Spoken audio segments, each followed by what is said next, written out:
Start.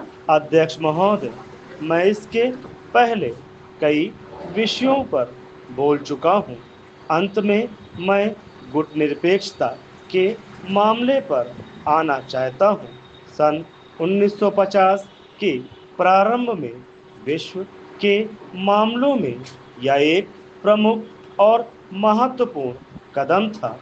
एक तरफ विश्व युद्ध समाप्त होने के बाद जब हम उपनिवेशवाद से छुटकारा पा रहे थे, तो दूसरी तरफ कुरुक्षेत्र के समान विश्व विभाजन के प्रयास किए जा रहे थे।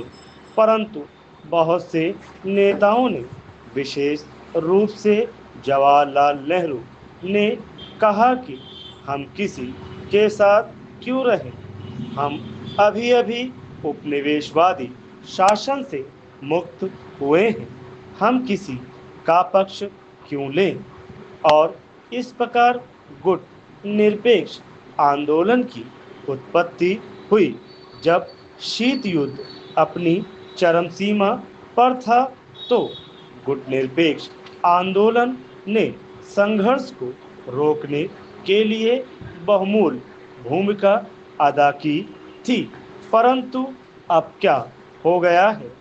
परेशानी में डालने वाली द्विध्रुवता समाप्त हो गई है।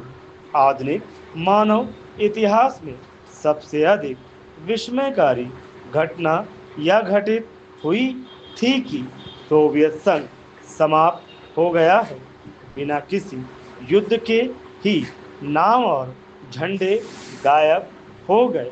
यह एक आश्चर्यजनक बात है। प्रश्न यह नहीं है कि इससे कुछ लोगों को दुख हो सकता है, तो कुछ को प्रसन्नता हो सकती है।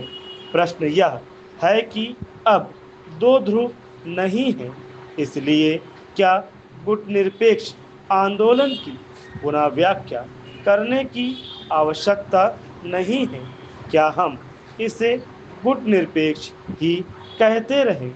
और यदि हम इसे इसी नाम से पुकारना चाहते हैं, तो अब इसकी आर्थिक मामलों में क्या भूमिका होनी चाहिए? अगर आज विश्व परिदृश्य की ओर देखा जाए, तो अभी भी बहुत असमानता है। हमारे क्षेत्रीय गुटों के बारे में क्या विचार है? उदाहरणतः, क्या हमें सार्क को, जिससे हम प्रत्यक्ष रूप से जुड़े हैं, महत्व नहीं देना चाहिए? ऐसा लगता है कि हम अपने पड़ोसी के साथ स्थायी और अंतहीन विवाद में फंसते जा रहे हैं।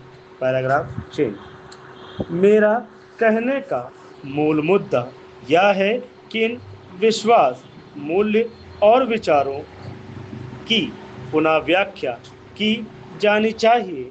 केवल गुट निरपेक्षता और समाजवाद के मंत्रों के जाप से काम नहीं चलेगा। तो फिर हमें क्या करना चाहिए? स्पष्ट रूप से हम चौराहे पर खड़े हैं और हमारी व्यवस्था में आज मौलिक परिवर्तन करने की आवश्यकता है। संविधान शासन का मुख्य तंत्र है। अब तक 71 संशोधन किए जा चुके हैं और गणमान्य लोगों के द्वारा संशोधन के संबंध में अनेक सुझाव दिए गए हैं, जिसके अनुसार संशोधन किया जाना है।